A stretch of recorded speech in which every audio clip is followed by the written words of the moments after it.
Hola, bienvenidos una vez más a nuestro devocional de vida nueva. Cuando era joven y escuchaba una famosa emisora con la cual crecimos muchos de nuestra generación, había un personaje ahí llamado Papuchis, creo que algunos de ustedes lo recordarán. Este Papuchis se hizo célebre porque era medio comediante, medio humorista, un disc jockey que se hacía fama a partir de sus chistes y tenía una frase célebre que resumía el espíritu de nuestra generación. Papuchis decía: lo importante no es ser, sino aparentar. Lamentablemente esta frase sigue vigente. Hoy en día nosotros vemos que mucho del éxito de los negocios tiene que ver con la apariencia más que con la verdadera esencia del producto. Vivimos nosotros en una sociedad en la cual los centros de estética están por todos lados, porque lo importante es que la apariencia luzca bien. La gente ya no compra un carro por la potencia del motor, sino por el color del carro. Y así miramos a las personas.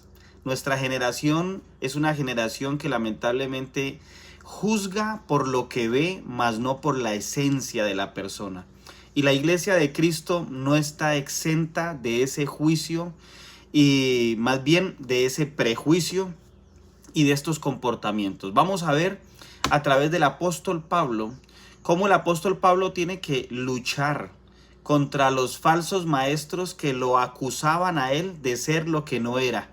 Y ellos se hacían fama a través de lo que aparentaban ser. Vamos a leer 2 de Corintios capítulo 10 y continuamos con nuestro estudio el día de hoy en los versículos 7 al 14. Voy a leer la Nueva Traducción Viviente.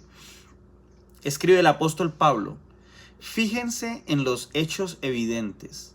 Los que afirman que pertenecen a Cristo deben reconocer que nosotros pertenecemos a Cristo tanto como ellos. Pareciera que estoy jactándome demasiado de la autoridad que nos dio el Señor, pero nuestra autoridad los edifica a ustedes, no los destruye. Así que no me avergonzaré de usar mi autoridad. No es mi intención asustarlos con mis cartas, pues algunos dicen las cartas de Pablo son exigentes y fuertes, pero él en persona es débil y sus discursos no valen nada. Esas personas deberían darse cuenta de que nuestras acciones, cuando lleguemos en persona, serán tan enérgicas como lo que decimos en nuestras cartas que llegan desde lejos. No se preocupen. No nos atreveríamos a decir que somos tan maravillosos como esos hombres que les dicen que son importantes. Qué importantes son ellos, pero solo se comparan el uno con el otro, empleándose a sí mismos como estándar de medición. Qué ignorantes. Nosotros no nos jactamos de cosas hechas fuera de nuestro campo de autoridad. Nos jactaremos solo de lo que haya sucedido dentro de los límites del trabajo que Dios nos ha dado, los cuales incluyen nuestro trabajo con ustedes. No traspasamos esos límites cuando afirmamos tener autoridad sobre ustedes, como si nunca hubiéramos ido a visitarlos, pues fuimos los primeros en viajar hasta Corinto con la buena noticia de Cristo. En esta porción de la palabra, Pablo nos deja ver aquí cómo él tiene que defender la autenticidad de su ministerio.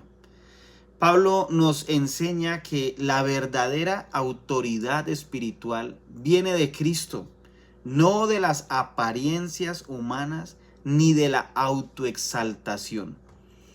Vamos a observar este pasaje, 3 puntos claves aquí. El primero de ellos es no juzgar por las apariencias, sino por la evidencia espiritual. Pablo entonces está confrontando a los de Corinto porque estaban evaluando según la apariencia. Algunos dudaban de su autoridad porque Pablo era un tipo menudo. Pablo es descrito por algunos historiadores no como un hombre alto, acuerpado, estéticamente bien dotado, no. Pablo era un tipo menudo, un tipo delgado, un tipo que al parecer había sufrido de algunas enfermedades y estos falsos apóstoles querían hacer minimizar la autoridad de Pablo a través de la apariencia física de Pablo. Pablo entonces era un tipo que se veía débil, pero la gente ignoraba que la verdadera fuerza de Pablo no radicaba en su físico, sino en la autoridad espiritual dada por Dios, por cuanto era constituido apóstol para llevar el evangelio a muchos lugares gentiles. Pablo afirma, así como ellos son de Cristo, nosotros también. Él está defendiendo su identidad en Cristo. Hay muchos que hoy en día, lamentablemente, se dejan impresionar por lo que ven en redes sociales. La autoridad espiritual no viene por cuánto se ve bien el predicador, viene por las obras de Cristo a través de este predicador. La autoridad espiritual, en segundo lugar, es dada por Dios y tiene un propósito, lo que vemos aquí de lo que Pablo está escribiendo. Pablo reconoce que sí tiene autoridad, pero la autoridad de Pablo no es para destruir, sino para edificar la iglesia.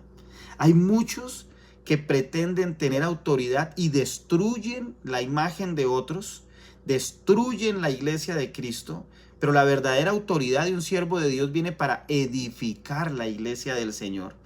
Aunque a Pablo lo criticaban por ser fuerte en sus cartas y porque parecía débil en persona, Pablo afirma que él va a ser coherente cuando esté con la iglesia de Corinto, cuando llegue hasta ese lugar.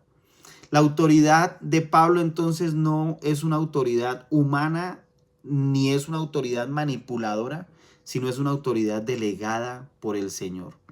Pablo defiende el ministerio que el Señor le ha entregado no por orgullo, sino para proteger el evangelio y la iglesia de Cristo. En tercer lugar, vemos en este pasaje que Pablo no quiere compararse ni gloriarse con otros, ¿sí?, fuera del llamado de Dios. Pablo rechaza el compararse con otros líderes.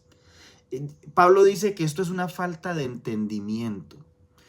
Los falsos maestros se recomendaban a sí mismos, pero Pablo se mantiene dentro del campo que Dios le asignó. Esto me recuerda en alguna época de mi vida ministerial, cómo veía algunos ministros recomendándose unos a otros, buscando plataforma, buscando un sitio donde fueran escuchados, buscando la mejor foto. No, Pablo dice que él reconoce que Dios fue quien lo llevó hasta Corinto a predicar el evangelio, no buscando compararse con otros apóstoles, sino por llamado de Dios.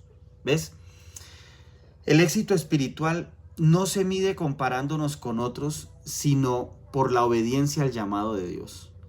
Y esto tiene implicaciones prácticas para nosotros como creyentes, porque todos tenemos un llamado de parte del Señor a conocerlo, a obedecerle y a compartir el evangelio. La palabra que has recibido la compartes con otros. Primero, estamos llamados a examinar más allá de las apariencias.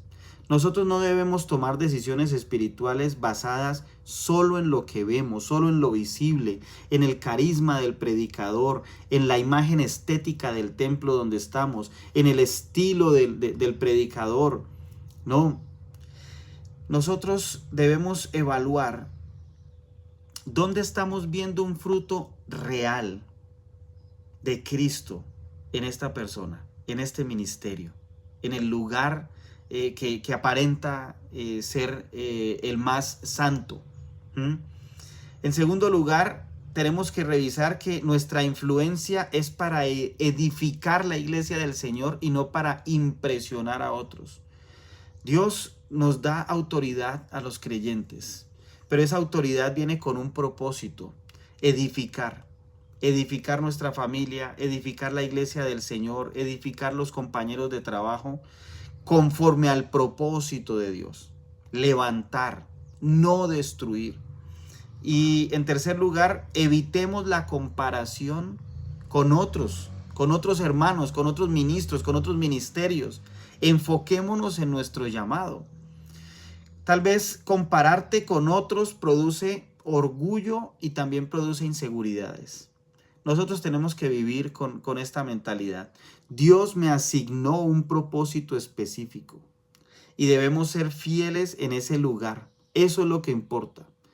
Conforme al llamado de Dios contigo, debes ser fiel en lo que el Señor te asignó. No importa si tu iglesia es un grupo de 3 o 4 hermanos que el Señor ha puesto en el camino, personas para que tú les compartas el evangelio. No minimices el lugar donde estás porque no tienes una plataforma, un atril, un micrófono, un sonido, un escenario amplio. Eso no tiene nada que ver con el llamado de Dios. El llamado de Dios es hacia nosotros para que Él sea exaltado en otros, para que Cristo reciba toda la gloria, para que el Padre sea exaltado y el Espíritu Santo sea el que confirme ese llamado de parte de Dios. Dios no mide tu vida por cómo te comparas con otros, sino por qué tan fiel eres al llamado que Él te dio.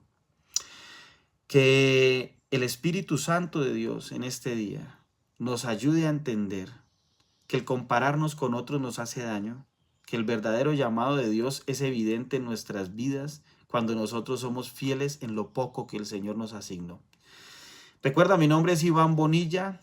Este ministerio existe para edificar la iglesia del Señor, para edificar a los nuevos creyentes y a los creyentes que ya llevan tiempo en el trasegar, en el caminar con el Señor. Llevamos la palabra del Señor hasta lo último de la tierra, hasta donde el Señor nos lo permita a través de estos medios, pero queremos también acompañar congregaciones e iglesias pequeñas que estén interesadas en recibir capacitación. Si tú quieres conocer un poco más acerca de lo que el Señor nos está permitiendo hacer, escríbenos un correo, ccvidanuevacolombia@gmail.com, y allí te estaremos brindando más información. Que Dios te bendiga inmensamente, que la gracia y el favor de Dios estén contigo en este día. Bye bye.